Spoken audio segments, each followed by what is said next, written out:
பாவம் செஞ்சவனெல்லாம் கல் எடுத்துட்டு வந்துட்டான். பாவமே தெரியாதவர் மன்னிக்கிறார். கைது இவன் என்ன தெரியுது, மரம் வளர்றதுக்கு செடியா இருக்கிறது, கொடியை வந்து என்ன செய்யணும், வந்து செடி வளரணும், விதை செடியாகணும், செடி மரமாகணும். மரம் வந்து என்ன செய்யணும், அப்புறம் பூ பூக்கணும், காய் காய்க்கணும், கனி கொடுக்கணும். ஒரு 2 வருஷம் ஆகாது, ஒரு 4 வருஷம் ஆகாது. மரத்தை பொறுத்தது குறைஞ்சு 2 வருஷம் ஆகும். ஆனால் ஆரோனுடைய கோல், காஞ்சி போன ஆரோன் கோல் ஒரே நாள் நைட்டில் காய் காய்ச்சி கனி கொடுக்கணும்.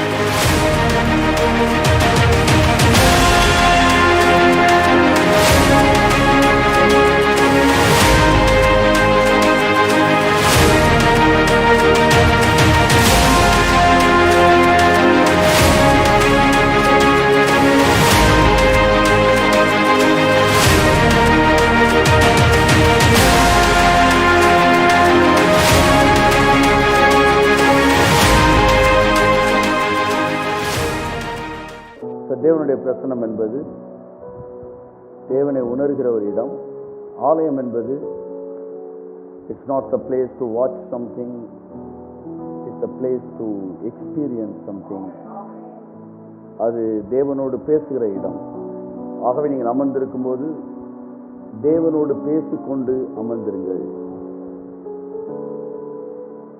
தேவனுடைய பிரசன்னத்தை அனுபவித்தவர்களாய் அமர்ந்திருங்கள். அப்பொழுது தேவனுடைய மகிமையின் மேகம் உங்களை மூடிக்கொள்ளும். அந்த மேகத்திலிருந்து ஒரு சத்தம் புறப்பட்டு வந்து உங்களோடு கூட பேசும். ஆகவே அன்புக்குரியவர்களே, அந்த மேகத்தோடு இணைக்கப்பட்டவர்களாய் அமர்ந்திருங்கள். தேவனுடைய சமூகம் பாருங்க, ஆராதனையில் கலந்து கொள்ளும்படி வந்திருக்கிறோம். பூசை பார்க்க போறேன் அப்படின்னு வாங்க பார்த்தீங்களா, பூசை பார்க்கறது கிடையாது. நான் பெண்டிகாஸ்ட் இப்போ என்ன சொல்லுவாங்க, ஆராதனையில் கலந்துக்க போகிறோம். கை தட்டுங்க, கலந்துக்க. ஆமாம், பார்க்க போகக்கூடாது. என்ன செய்யணும், கலந்துக்க போகிறோம். அப்பாவோட பேசுறதுக்கு வந்திருக்கோம்.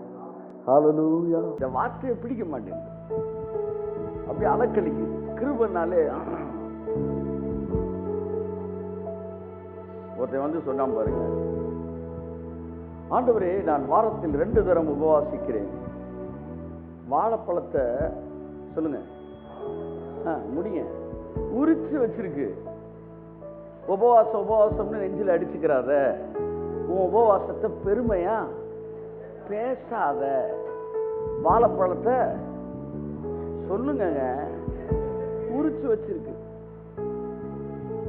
தலை சரியா இருந்தா தானே வந்து வால் சரியா இருக்கும். தலையே உபவாசம் பேசினா. ஒரு பையன் வந்து கிளாஸ்ல வந்து யூனிவர்சிட்டின்னு சொல்றானா, யூனிவர்சிட்டின்னு இருக்கான். யூனிவர்சிட்டிடா, யூனிவர்சிட்டின்னு இருக்கான். இப்போ உங்க அப்பா கூட்டுவான்னு சொல்லி அவனை கூப்பிட்டு வந்து, என்னங்க யூனிவர்சிட்டினா யூனிவர்சிட்டின்றான் அப்படின்னு இருக்கு அந்த வாத்தியார். அவங்க அப்பா சொல்லியிருக்காரு, சார் அவன் கப்பா குட்டி அவ்வளவுதான் சார்.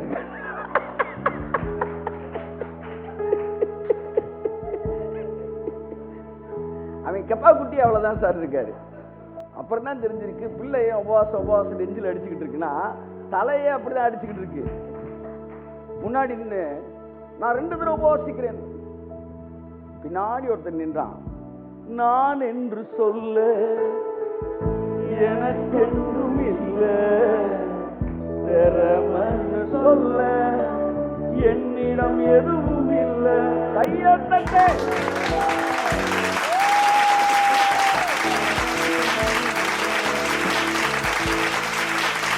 நான் நீதிமான், இந்த பாவியை போல கிடையாது. கம்பேர் பண்றான் பாருங்க. யாரை கம்பேர் பண்றான்? இந்த கிருபையை வெறுக்கிறவன்லாம் செய்யற விஷயம் கம்பேரிசன். இவெல்லாம் ஒரு ஆளு, இவனுக்கு நான் எவ்வளவு பரவாயில்ல, வாரத்தில் 2 முறை உபவாசிக்கிறேன். அப்படியே பார்த்துக்கிட்டு இருக்காரு. இவன் இங்க இருக்கிறான், அவன் அங்க இருக்கிறான்.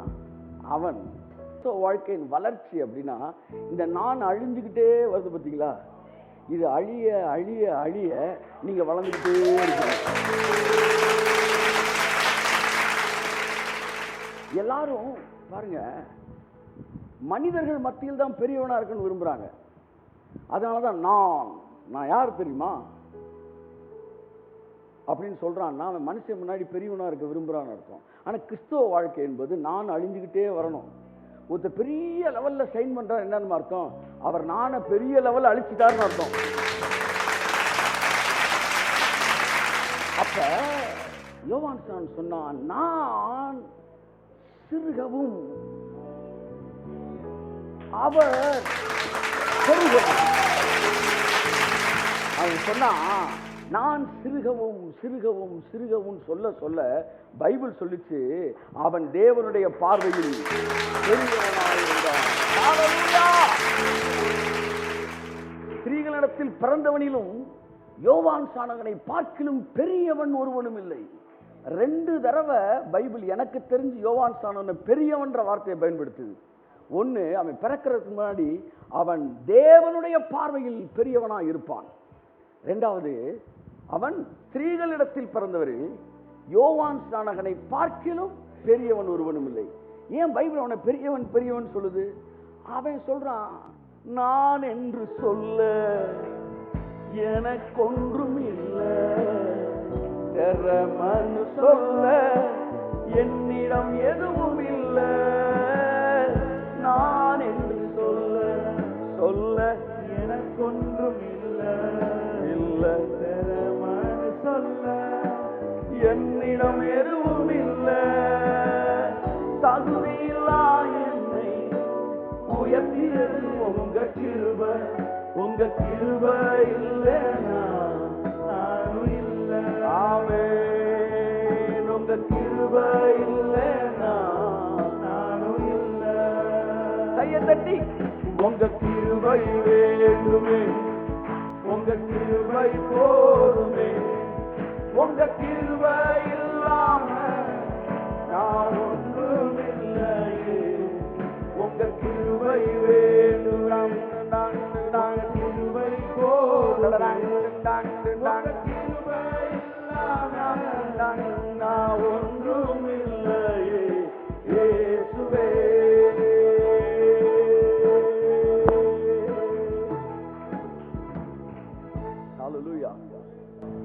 சோ பிரமாணத்தின் கீழே இருக்கிறவர்களுக்கு பிடிக்காத ஒரு வார்த்தை கிருபை.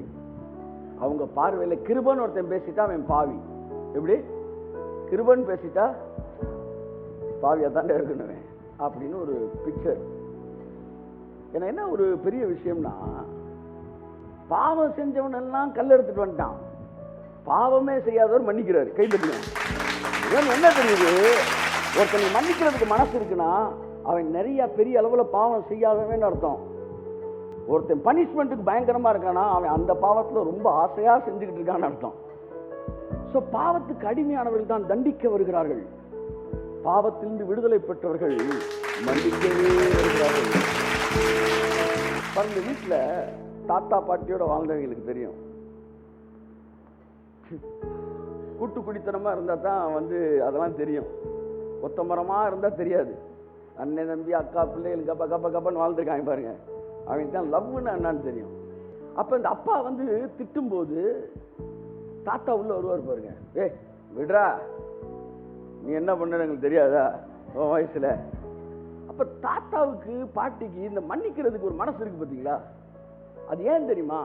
அவங்க சரீரத்துல பாவம் செத்து போச்சு, கையை செத்து பாவம் சாகாம இருக்க இருக்க தண்டிக்கிறது கூடும் பாருங்க. அப்பாட்ட தாத்தா அளவுக்கு இலக்கம் இருக்காது, கொஞ்சம் கிருன்னு இருப்பாரு.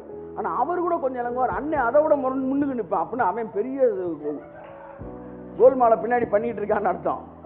இப்ப இந்த முண்டிக்கிட்டு நிக்கிறவங்க யாருன்னா பெரிய லெவல்ல சீக்கிரட்டா சின் செஞ்சுக்கிட்டு பாவம் செஞ்சுக்கிட்டு இருக்கிறவங்க. அந்த சரீரத்துல பாவம் சாக சாக சாக மக்களை மன்னிக்கக்கூடிய மனநிலை. நல்லா கவனிங்க, இந்த வருஷத்துல ரொம்ப பிஸியா இருக்காதீங்க. ஒருவேளை பிஸியா இருக்கிற மாதிரி எதுவும் வந்துச்சுன்னா இம்மீடியட்டா அதை எல்லாத்தையும் அலாட் பண்ணி அதை ஒரு ஒரு ஃப்ரேமுக்குள்ள கொண்டு வந்துட்டு அலைன் பண்ணி ஃப்ரேமுக்குள்ள கொண்டு வந்துட்டு வேற வேற ஆள் அலாட் பண்ணிட்டு நீங்க அவர் சமூகத்தில் அதிக நேரம் உட்காருவதற்கு நேரம் எடுங்கள். நான் சொல்றேன், இந்த வருஷம் எவ்வளவுக்கு எவ்வளவு நீங்க அவர் சமூகத்தில் உட்காருங்களோ அடுத்த வருஷம் அவ்வளவு நல்லா இருக்கும். அவர் சமூகத்தில் உட்காரும்போது உங்கள் மைண்டு டிரான்ஸ்ஃபார்ம் ஆகும். That is what purification. Praise பண்ணுங்க. இந்த வருஷம் ஃபுல்லாக கடவுள் செஞ்சதை, அடுத்த வருஷத்தை குறித்து கடவுள் பேசுகிறத டிசைன் பண்ணுங்க. உங்களை ப்ரிப்பேர் பண்ணுங்க. ஏன்னா அடுத்து அவர் ஒன்று பேச போகிறாரு. அப்படி பேசுகிறதுக்கு அதை புரிஞ்சுக்கக்கூடிய மனசு உங்களுக்கு வேணும்னா you have to prepare your mind. எனக்கு கர்த்தர் சொன்னார், சில விஷயங்களை நான் பேச போகிறேன், இது வரைக்கும் நீ பேசுனதை மற்றவனால நம்ப முடியல. ஆமாம், நிறையா பேர் நம்ப முடியல. இனி நான் பேச போகிறது உன்னாலே நம்ப முடியாது. Even you can't comprehend it. நீயே அதை ஏற்றுக்க முடியாது. அதனால் சிங்கிள் ஃபேஸில் 3 ஃபேஸை என்ன செய்யாதீங்க. ஆமாம், லைனை வந்து சிங்கிள் ஃபேஸுக்குள்ளே 3 ஃபேஸ் வெயிட் என்ன கொடுக்காதீங்க, வந்து என்ன செய்யாதீங்க, கேவியோ கொடுக்காதீங்க. ஸோ ஆகவே இந்த வருஷம், இந்த மாதம் எவ்வளவு அவர் சமூகத்தில் அமர்றீங்களோ உங்கள் மைண்டு டிரான்ஸ்ஃபார்ம் ஆகும். அதனால் புது விஷயங்களை கர்த்தர் பேசுவார். பேசும்போது உங்களால் புரிஞ்சுக்க முடியும். சூப்பர் நேச்சுரல் எல்லாம் நேச்சுரல் ப்ராசஸை ஓவர்டேக் பண்ணுறத பார்க்க போகிறேன். நேச்சுரல் ப்ராசஸிங் ஒன்று இருக்குது பார்த்தீங்களா, அதுக்கு ஒரு டைம் எடுக்கும் பாருங்கள். அந்த நேச்சுரல் ப்ராசஸிங் டைம் எல்லாம் இந்த வருஷத்தை கர்த்தர் என்ன செய்ய போகிறார், வர வருஷத்தில் ஓவர்டேக் பண்ண போகிறார். அந்த டைம் டியூரேஷன், அந்த அந்த அந்த அந்த ப்ராசஸிங் டேக்கிங் டைம் இருக்குது பார்த்தீங்களா, அந்த நேரம் எடுக்குது பாருங்கள், அது உருவாகுது. அதை வந்து பிரேக் பண்ணுற மாதிரி பல சூப்பர் நேச்சுரல் நடக்க போகுது. யாருக்கு தெரியும், 10 மாதத்தில் பிறக்கிற குழந்தை அதே அளவு வளர்ச்சியோடு, அதே அளவு முதிர்ச்சியோடு, அதே அளவு ஆரோக்கியத்தோடு 2 மாதத்தில் பிறந்தாலும் ஆச்சரியம் இல்லை. நம்ப முடியல. அதுக்குத்தான் சொன்னேன் உட்காரு. இப்போ 3 ஃபேஸை கொடுத்த உடனே பல்பெலாம் ஆஃப் ஆகுதுல. ஆமாம், சிங்கிள் ஃபேஸில் வந்து ஆஃப் ஆகுதுல. அதனால தான் சொல்கிறேன் 3 ஃபேஸை எடு. 3 ஃபேஸ் எடுத்தால் இப்போ நான் சொன்னதை கேஷுவலாக ஆமேன்னு சொல்ல முடியும். ஒரு மரம் வளர்றதுக்கு, செடியாக இருக்கிறது, கொடியை வந்து என்ன செய்யணும், வந்து செடி வளரணும், விதை செடியாகணும், செடி மரமாகணும். மரம் வந்து என்ன செய்யணும், அப்புறம் பூ பூக்கணும், காய் காய்க்கணும், கனி கொடுக்கணும். ஒரு 2 வருஷம் ஆகாது, இல்லை ஒரு 4 வருஷம் ஆகாது. மரத்தை பொறுத்தது குறைஞ்ச 2 வருஷம் ஆகும். ஆனால் ஆரோனுடைய கோல், காஞ்சி போன ஆரோன் கோல் ஒரே நாள் நைட்டில் பூ பூத்து காய் காத்து கனி கொடுத்துச்சு. நேச்சுரல் ப்ராசஸ்க்கு எடுக்கிற டைமை சூப்பர் நேச்சுரல் ஓவர்டேக் பண்ணுது. ஆரோன் கோளுக்கு கை தட்ட தெரியுதுல, அது உன் வாழ்க்கையில் நடக்கும்னா மட்டும் என் ஆமேன் வரமாட்டேங்குது. பக்கத்தில் இருக்க ஆளுக்கு நறுக்குன்னு ஒரு கொட்டு கொட்டி, உங்க கிருபை வேண்டுமே, உங்க கிருபை போதுமே, உங்க கிருபை இல்லாம நான் ஒன்றுமில்லை, உங்க கிருபை வேண்டும், கிருபை போதும், கிருபை இல்லாம ஒன்றுமில்லை இயேசுவே. ஒரு சாம்பிள் தான், 2 ஸ்டேட்மெண்ட் சொன்னேன். 2க்கே பாதி பேருக்கு ஃபியூஸ் போயிடுச்சு. அதுக்கு தான் சொல்றது, புது மேட்டரை கேட்கறதுக்கு புது கனெக்ஷனை எடு. இங்க பாருங்க, ஹை ஸ்பீட் இன்டர்நெட் கனெக்ஷன் வாங்கிட்டீங்கன்னா டக்கு டக்கு டக்கு டவுன்லோட் ஆகும். அதுக்கு தான் சொல்றது, அவர் சமூகத்தில் அமரும்போது கர்த்தருக்கு காத்திருக்கிறவர்கள் புது பலன் அடைந்து கழுகுகளை போல செட்டைகளை அடித்து உயரே எழும்புவார்கள். எல்லாரும் நடக்கிற வருஷம் தான் என் சமூகத்தில் அமர்ந்திருக்கிறவன் பறக்கிற வருஷம். இந்த வருஷம், இந்த மாசத்துல நீ அவர் சமூகத்தில் அமர்ந்திருக்கும் போது உன்னுடைய பழைய சிறகுகள் எல்லாம் உதிர்ந்து, பழைய வெளிப்பாடுகள் எல்லாம் உதிர்ந்து, பழைய அண்டர்ஸ்டாண்டிங் எல்லாம் உதிர்ந்து, பழைய துருத்தி எல்லாம் போய் கர்த்தர் உன் இருதயத்தை புது துருத்தியா மாற்றுவார். அந்த புது துருத்தி என்ன ஆகும்னா, புது ரசத்தை அப்படியே பெருசாகும் போது எக்ஸ்பேண்ட் ஆகும். புது ரசம் எப்பவுமே என்ன செய்யும், புஷ்ஷுன்னு ஆகும். புது ரசம் என்ன செய்யும், ரசம்னா மிளகு ரசம் அல்ல, ரசம் என்பது திராட்சை ரசம். புரியலன்னா மாவு, நைட்டு சட்டி போட்ட மாவு அது புளிச்ச உடனே எப்படி ஆயிருது, முழு சட்டியா மாறிடுது. திராட்சை ரசம் அப்படித்தான், ரெவலேஷன் அப்படித்தான். புது ரெவலேஷன் எப்பவுமே எக்ஸ்பேண்ட் ஆகும். பழைய மண்டையில, பழைய இருதயத்துல, பழைய துருத்தியில அது ஏற்கனவே வீங்கி வந்து பழைய டயர் மாதிரி இருக்கு, பட்டனே காணோம். அது 7 o'clock போட்டு சேவ் பண்ண மாதிரி வீங்கி போய் வந்து இருக்கு. இதுல போய் புது ரசத்தை ஊத்துனா கிழிஞ்சிரும். எல்லாம் சொல்லுங்க. அப்ப என்ன செய்யணும்? ஒவ்வொரு வருஷமும் வண்டிக்கு நீ டயரை மாத்த தெரிஞ்ச உனக்கு புது ரசத்துக்கு துருத்தியம். உங்க கிருபை வேண்டுமே, உங்க கிருபை போதுமே, உங்க கிருபை இல்லாம அவர் சமூகத்தில் அமரும் போது உங்க மைண்ட் டிரான்ஸ்ஃபார்ம் ஆகிறது. ஆமென். உங்கள் இருதயத்தில் புது துருத்தி மாற்றப்படுகிறது. புதிய வெளிப்பாடுகளை அங்கீகரிக்கத்தக்கதாய் உங்கள் மனது மாறுகிறது. இயேசுவே.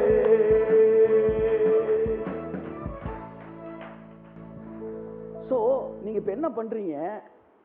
டயரை மாத்தினா அடுத்து ஒரு 5000 கிலோமீட்டருக்கு அந்த டயர் என்ன செய்யும்? ஓடும். அப்படித்தான் ஒவ்வொரு வருஷத்துலயும் நீங்க துருத்தியை மாத்தணும். எப்படி துருத்தியை மாத்தணும்? ஏன்னா அப்ப புது ரசத்தை ஊத்த போறாரு. பழையவைகள் நிறைவேறல் ஆயின, இதோ புதிதானவைகளையும் நான் பேசுகிறேன். அப்ப புதுசா பேசுறதுக்கு புது கனெக்ஷன் இருக்கணும் சார். நான் சொல்றேன், ஒரு நாள் நைட்ல வளர்ந்துருவாங்க அப்படின்னு ஒரு விஷயத்தை நான் சொன்னேன்னா உங்களால் ஏத்துக்க முடியல. அப்படியே பிளிங்க் ஆகுது லைட் எல்லாம், கொஞ்ச நேரத்தில் வந்து ஓவர்லோட்ல ஃபியூஸ் ஆக போகுது. அதனால தான் சொல்றேன், இதுக்கு 3 phase வாங்கியே ஆகணும். ஏன்னா புதுசா பேசும்போது நேச்சுரல் ப்ராசஸிங் டைம் எல்லாம் ஓவர்டேக் பண்ண போறார் தேவன். ஒரு பிசினஸ் பண்ண ஆட்கள் முடிச்சுக்கிறேன்.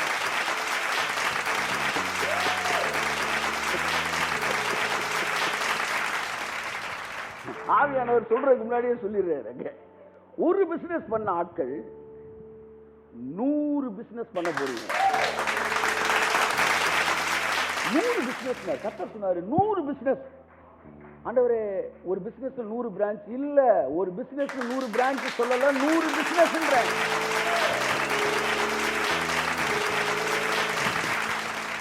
ஆண்டவரே, whether my brain is capable to do it. டே, ஆவியை ரிசீவ் பண்றதுக்கு உனக்கு மைண்டை கொடுத்தேன்னா அந்த ஆவி இன்ஃபினிட்டி, அதை வாங்குறதுக்கு ஒரு மைண்டை படைச்சேன்னா அந்த மைண்ட் எவ்வளவு கேப்பபிளா இருக்கும். அதனால 100 இல்ல 1000 பண்ண முடியும். இந்த வருஷம் உங்களுக்கு புது துருத்தியை நீங்க பெற்றுக்கொண்டீங்கன்னா அடுத்த வருஷம் கேஷுவலா சொல்றேங்க, எஃபர்ட்டே இல்லாம 100 பிசினஸ் உங்களை சுற்றி நடக்கும். அதுக்கான ஆளுகளை தேவன் தருவாரு, அதற்கான டிவைன் கனெக்ஷன் வரும், அதற்கான இன்வெஸ்ட்மெண்ட் வரும், அதற்கான உறவுகள் வரும், அதற்கான கதவுகள் திறக்கும். கர்த்தர் உணர்த்தா யாவையும் செய்து முடிப்பார்.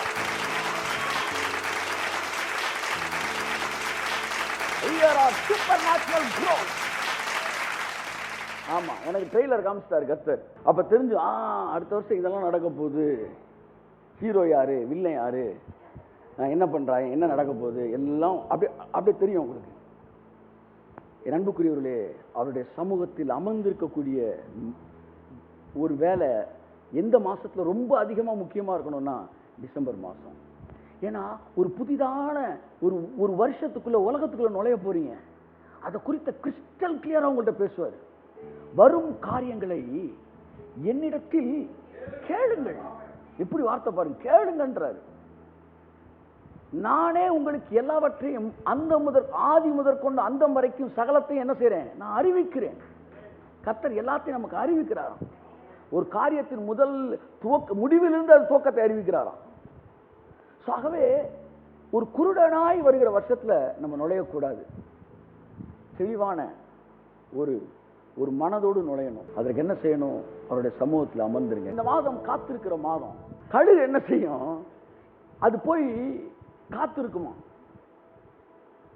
இருந்து தான் மேல இருக்க அந்த இறகுகள் எல்லாம் என்ன செஞ்சிடும், அது ரொம்ப வருஷம் 40 வருஷத்துக்கிட்ட யூஸ் ஆகிருக்கும், பல வருஷம் யூஸ் ஆகிருக்கும். அந்த இறகெல்லாம் ஒவ்வொன்றா கொத்தி கொத்தி கொத்தி கொத்தி கொத்தி எல்லா இறகையும் உதுத்துருமா. சொல்லுங்க, பழைய ரெவலேஷன் எல்லாம் தப்புன்னு சொல்லலை, ஆனால் புதுசு வேணும்னா பழையன கழிதலும் புதியன புகுதலும் என்றான் பாரதி. என் அன்புக்குரியவர்களே, இன்னைக்கு கூட பார்த்தோம், புதிதானவைகளை நான் உங்களுக்கு அறிவிக்கிறேன். அப்ப இந்த கழுகு எல்லாத்தையும் கொத்தி போட்டு அழகையும் உடைச்சிட்டு முழுசா வந்து உடம்புல ஒரு இறக்கையும் இல்லாம நிக்குமா. வெயிட் பண்ணிட்டே இருக்கும் பாருங்க. வயசான பிறகு அதனுடைய ஸ்ட்ரென்த் எல்லாம் குறையும் போது எல்லாத்தையும் தட்டிட்டு உட்காருமா. இது உட்கார்ந்துருக்க நேரம் காக்காவும் குருவி அங்கிட்டு அப்படின்னு ஷாப்பிங் அங்கிட்டு பறந்துகிட்டு இருக்கும். இன்னொரு குருவி அங்கிட்டு ஃபுல்லா பிஸியில போயிட்டு இருப்பாங்க. உடனே என்ன எல்லாம் பிஸியா இருக்கிறாங்க, இது மட்டும் உட்காந்துருக்குன்னா அதெல்லாம் காக்கா. ஆனா கழுகுக்குள்ள அப்படியே முளைக்கும் பாருங்க இறங்குங்க. அடுத்து எடுத்து அப்படி அடுத்துச்சுன்னா 40 வருஷம் நெக்ஸ்ட் 40 இயர்ஸ் அந்த இளமையை மறுபடியும் தனிமையில் அழுத போது கேட்டிட யாரும் இல்லை, தள்ளாடி நடந்த போது தாங்கிட யாரும் இல்லை, தனிமையில் அழுத போது கேட்டிட யாரும். பாருங்க, வயசு கூட கூட இந்த ஸ்பிரிச்சுவல் மேனுக்கு, அந்த ஸ்பிரிட் மேனுக்கு இல்ல, அந்த ஸ்பிரிச்சுவல் லைஃப்ல இருக்கிற மனுஷனுக்கு வந்து ஃபெய்த் டம்மி ஆகும். பாருங்களேன், ஃபெய்த் குறையும், வீரம் குறையும், கர்த்தரை தாறுமாற நம்புற அந்த இளம் பிராயத்தின் விசுவாசம் இருக்குல்ல, அதெல்லாம் டம்மி ஆகும். அதனாலதான் ஒரு புது பிசினஸ் நீங்க தொடங்கும் போது அந்த பிசினஸ் ஏற்கனவே எக்ஸ்பீரியன்ஸ் கூப்பிடக்கூடாது. அவன் அதுல என்னென்னலாம் வந்து தோல்வி இருக்குன்னு மைண்டோட வருவான். அந்த பிசினஸே தெரியாதவனு உள்ள இறக்கணும், கைப்பற்றி. அதுங்க 1000 கனவுகளோட வருவான். ஸோ கடைசியா என்ன கண்டுபிடிச்சாங்கன்னா, பிசினஸ் வந்து நீங்க வந்து அதனுடைய பிசினஸ் உடைய டாக்டிக்ஸ் எல்லாம் பார்க்கும்போது எக்ஸ்பீரியன்ஸ் போடாதீங்கன்றாங்க. எக்ஸ்பீரியன்ஸ் போட்டு ஒரு வேலை பார்த்துருக்காங்க, எக்ஸ்பீரியன்ஸ் இல்லாதவனை போட்டிருக்காங்க. இந்த இல்லாதவன் செஞ்சான் பாருங்க, அவன் தான் டாப்ல வந்திருக்கிறான். ஏன்னா அவனுக்கு தோல்வினா என்னன்னு தெரியாது. நல்லா கவனிங்க, வயசு ஆக ஆக மனசுக்குள்ள அந்த வீரம், அந்த விசுவாசம், தாறுமாற கர்த்தரை நம்புறது, காட்டு மிராண்டி மாதிரி அவர் வல்லமை மேல நம்பிக்கை இருக்கிறது, இதெல்லாம் இளம் வயதுல தாவீதுக்கு இருந்துச்சு. ஒரு படையே அமைதியா இருக்கு, ஒரே ஒரு இளைஞன் உள்ள தவறான், சொல்றான், உம்மாலே நான் ஒரு சேனைக்குள் பாய்வேன். சேனைனா என்ன சார்? ஒரு 1,00,000 பேர் நின்றுட்டு இருப்பாங்க. அவன் சொல்றான், ஒருத்தன் பாய வேண்டாம், உம்மாலே நான் ஒரு மதிலை தாண்டுவேன். சவுல் நிக்கிறான் 6 அடிக்கு, மக்கள் நிக்கிறான் எல்லாம் 5.25 அடிக்கு, எல்லாம் வந்து தாறுமாறா நிக்கிறாங்க. ஒருத்தன் உள்ள குதிச்சு கோலியாத் என்கிற அரக்கனை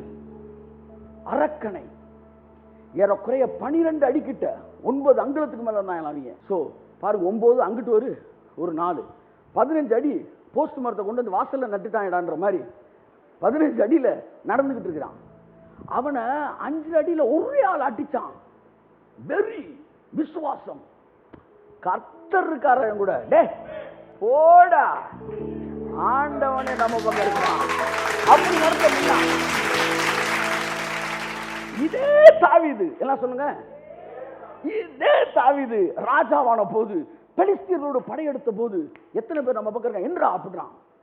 எதுக்குடா என்ற கர்த்தர் கேட்கிற, எதுக்கு என்ற இல்ல, அவங்க எவ்வளவு பேர் நம்ம எவ்வளவு பேர் பார்க்கணும்ல. டே நீ சிங்கண்டா, ஒரே ஆளா போய் அடிச்சு தகர்த்த நீயா கணக்கு பண்ற. வயசு ஆக ஆக உங்க விசுவாசமும் உங்க பலனும் குறையும். அதுக்குத்தான் வயசே ஆகாம இருக்கணும்னு நீங்க நினைச்சீங்கன்னா, உங்க விசுவாசம் குறையாம இன்னும் பெருகணும்னு நினைச்சீங்கன்னா, ஓடிட்டு இருக்கும் போதே ஒரு பிரேக்கை போட்டு டிசம்பருக்கு உட்காந்து, உங்க கிருபை வேண்டுமே, உங்க கிருபை போதுமே, உங்க கிருபை இல்லாம நான் ஒண்ணுமில்லை. சொல்லுங்க, உங்க கிருபை வேண்டுமே இயேசுவே, கிருபை போதுமே, ஓ உங்க கிருபை இல்லாம நான் ஒண்ணுமில்லை இயேசுவே. உட்காரும் போது அப்படியே பாருங்க, பழைய இறக்கையெல்லாம் அப்படியே ஒதுக்குறீங்க. அதான் சகலம் நன்மையாக தான் நடக்கும் ஏற்கனவே சொல்லியிருக்கேன்லப்பா, அப்புறம் எதுப்பா உட்கார்ற? எல்லாம் தெரியுமாப்பா, எல்லாம் தெரியும். ஜீவனால நன்மையும் கிருபையும் தானே தெரியுமாப்பா, தெரியாதுன்னா சொன்னோம். ஆனா இப்ப எனக்கு புதுசு ஒண்ணு வேணுமாப்பா. பழசெல்லாம் உதுத்துட்டு உட்காந்துருக்கு. அடுத்து ஒரு கழுகு சொல்றாங்க சார், அது வந்து பாருங்க, புது ரெக்கையில் முளைத்த பிறகு புது அழகு முளைத்த போது அது வந்து மறுபடியும் 40 வருஷம் வாழுமா. அதோட இளமை மறுபடியும் வந்துருமா. எங்க கோலியாத் அடிச்சான் பாருங்க, அந்த வெறி திரும்ப வந்துருது. அனுபவம் கால்குலேட் பண்ணுது. சவுல் சொன்னான், நீ இளைஞன், நீ இளைஞன். அவனோ சிறு வயது முதற்கொண்டு யுத்த வீரன்.